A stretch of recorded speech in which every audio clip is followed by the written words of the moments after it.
Radikalisme adalah keyakinan atau pemikiran yang ingin mengubah sesuatu secara besar-besaran dan mendasar.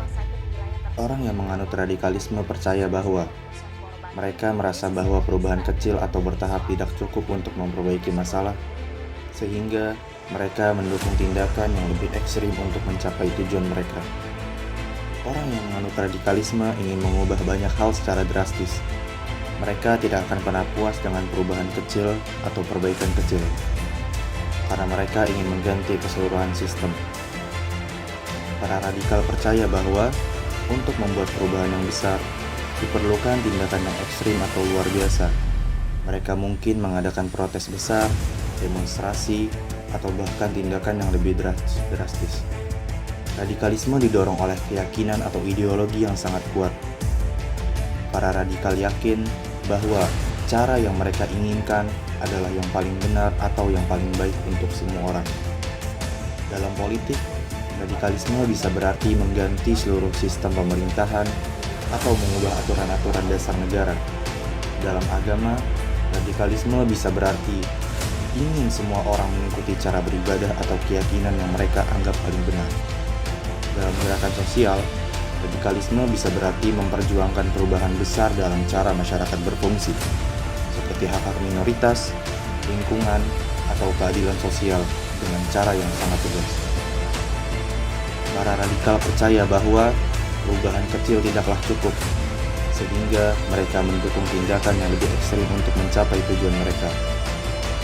Dengan memahami radikalisme, kita akan mengetahui mengapa beberapa orang atau kelompok merasa sangat kuat tentang perlunya perubahan besar dan bagaimana mereka berusaha mencapai perubahan itu.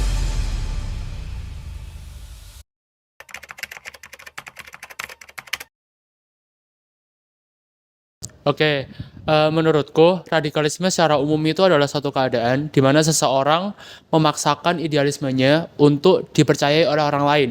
Menurut saya, paham radikalisme itu paham keagamaan yang cenderung tergolong fanatisme sehingga timbul perlakuan kejahatan yang dianggap benar menurut keyakinannya.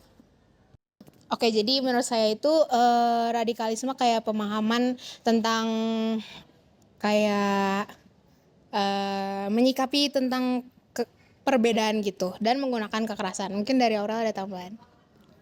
Mungkin kalau tambahan dari saya sih singkatnya kayak dia merasa kalau misal ajaran dia tuh paling benar dan dia merasa ajaran yang lain salah, dan untuk ngilangin ajaran yang lain itu kayak yang Gaby bilang tadi pakai kekerasan. Itu aja sih.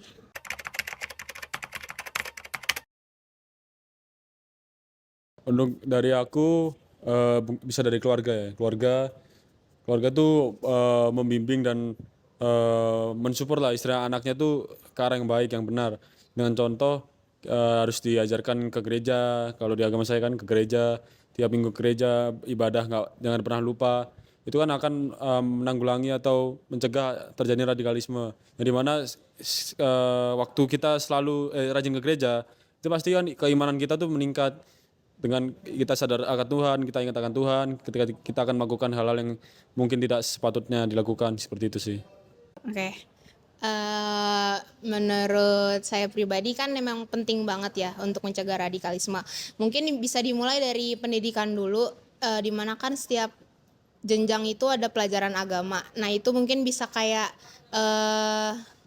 anak-anak itu diajarin untuk bisa menghargai perbedaan juga, di mana kita tuh sesuai dengan Bhinneka Tunggal Ika juga, walaupun berbeda-beda tapi tetap satu, yaitu Indonesia.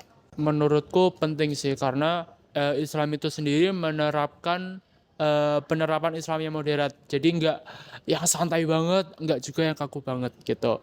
Sehingga dalam konteks beragama itu penting karena emang udah dianjurkan istilahnya gitu. Terus dalam konteks bersosial, dalam konteks bermasyarakat itu pun juga penting, sama pentingnya karena ya pastinya untuk menerapkan keadilan dan juga perdamaian di masyarakat kita nggak bisa berpatokan pada satu ajaran yang sebetulnya masih belum sesuai dengan keadaan sosiologis di Indonesia kayak gitu.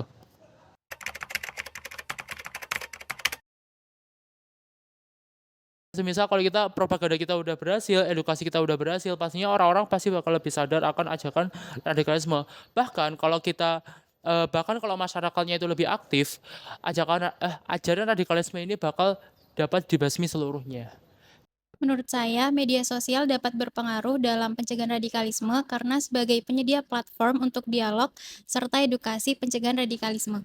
Dari konten-konten anak kan juga banyak ya, YouTube Kids gitu-gitu, influencer-influencer bisa lah bikin campaign-campaign gitu yang terkait dengan radikalisme ini untuk pencegahan juga. Jadi nggak cuma dari keluarga dan lingkungan, tapi dari lingkungan sosial medianya juga.